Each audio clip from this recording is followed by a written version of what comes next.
As conquistas mais significativas do movimento feminista vieram ao longo do século XX, como, por exemplo, o direito de voto e a criação de leis contra a discriminação sexual. Entretanto, nós podemos encontrar registros de tentativas de emancipação das mulheres em épocas remotas. Na antiguidade, os movimentos femininos já eram temidos pelos homens. Houve muita experimentação sexual nos anos 60 e 70, não é? Mas era, como a gente sabe, aquilo estava marcado por um índice erótico, contracultural, de transformação ampla da vida social, que não se realizou. Isso é diferente hoje. A experimentação sexual de hoje é de outra natureza, né? E é um enigma para quem vive, não é? Essa possibilidade que se coloca hoje para as mulheres de terem, antes do casamento, ou paralelamente ao casamento, quer dizer, como projeto de existência, uma vida sexual poligâmica, né? Sua tensão com a tradição histórica do casamento, que continua hegemônica, que continua sendo o discurso oficial, que continua sendo objeto do desejo, né? Mas não para todas, né? Algumas mulheres, por causa dessa ordem nova de coisas, têm dúvidas sobre isso. De fato, elas pensam que é possível uma relação amorosa, não é? Que seja erótica e significativa, não é? Mas que não implique casamento, filho e monogamia, né? E isso, essa posição exige muito, não é? Do psiquismo dos homens que podem se relacionar com essas mulheres, né? O aumento da renda do trabalho da mulher é uma questão central nesse deslocamento todo, não é? O fato de que a mulher pode sozinha sustentar sua existência. Mas essas moças têm a vantagem dupla de dizer, bom, essa é uma posição verdadeira, tem aqui a vantagem da verdade, a verdade dá uma força para as coisas, né? A verdade, por exemplo, de que o desejo não cabe no casamento.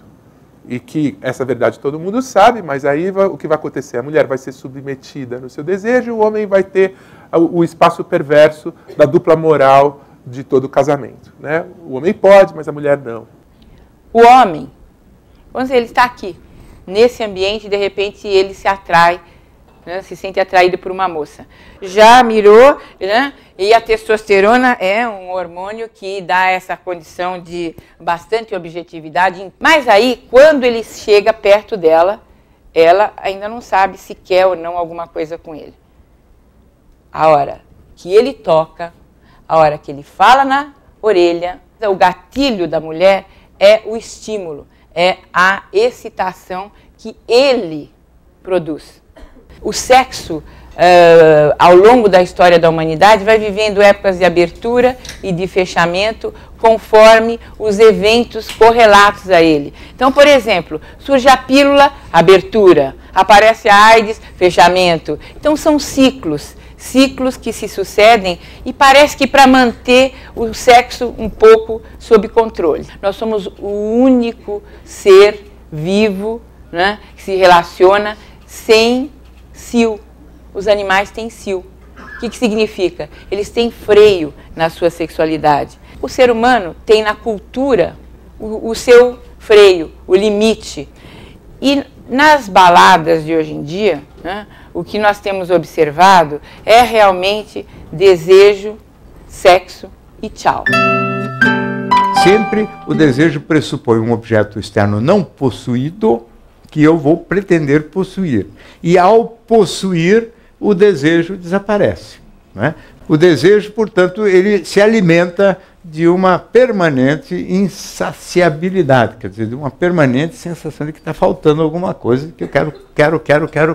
Né? O desejo combina maravilhosamente bem com toda a indústria consumista, com toda a maneira como as pessoas também têm pensado a própria sexualidade em termos de sexo casual. Quer dizer, eu desejo todas as mulheres, né, se eu sou homem e heterossexual, que provocam o meu estímulo visual. Eu quero ter acesso a todas elas. E a partir do momento que eu as possuo, o meu desejo vai embora. Isso leva a um nada. leva a um vazio, uma sensação de frustração, porque depois de saciado aquele desejo, a única coisa que resta ou é o tédio ou a criação de um novo desejo. Então, evidentemente, quando se pensa mesmo em sexo como relação, se pensa em sexo no amor.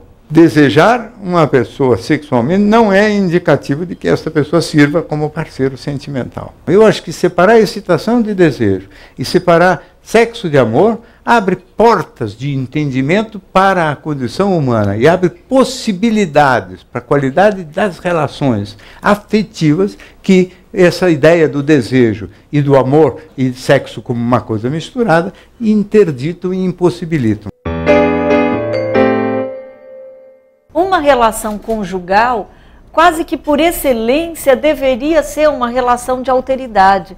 Por quê? Porque os cônjuges deveriam entrar no relacionamento de uma forma simétrica, de igual para igual, tendo os mesmos direitos, os mesmos deveres.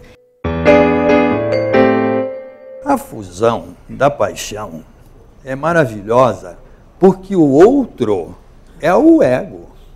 Eles se fundem e a pessoa vê no outro a si próprio. Não existem duas pessoas na paixão, existe uma. E esta uma é plenamente satisfatória, porque ela é o seu próprio desejo. E a paixão, então, não vê a frustração, que começa quando as diferenças se estabelecem. E a paixão, então, diminui, vem até mesmo a decepção. Como?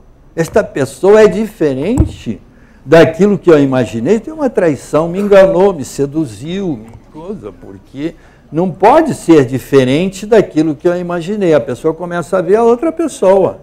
E é a diferenciação da paixão. E a paixão diminui. Só que é aí que entra o território do amor e da transformação, que é o encontro das diferenças, que é a relação quaternária de alteridade que alimenta o amor. Porque eu sou de uma maneira e tenho os meus defeitos. E permito que você seja de outra maneira e tenha os seus defeitos e perceba a minha maneira de ser com os meus defeitos e me permita perceber a sua maneira de ser com os seus defeitos. Então, a relação quaternária é esta a relação que torna o amor um encontro permanente e que ele, então, se renove, se alimente e entre nessa vivência da imensidão das duas individualidades que se encontram e aí sempre se revelam, sempre se mostram e são, então, de uma criatividade, uma exuberância e que chamam, aprendem a atenção, o prazer, o interesse, dentro sempre da alteridade, que é a consideração pelo outro.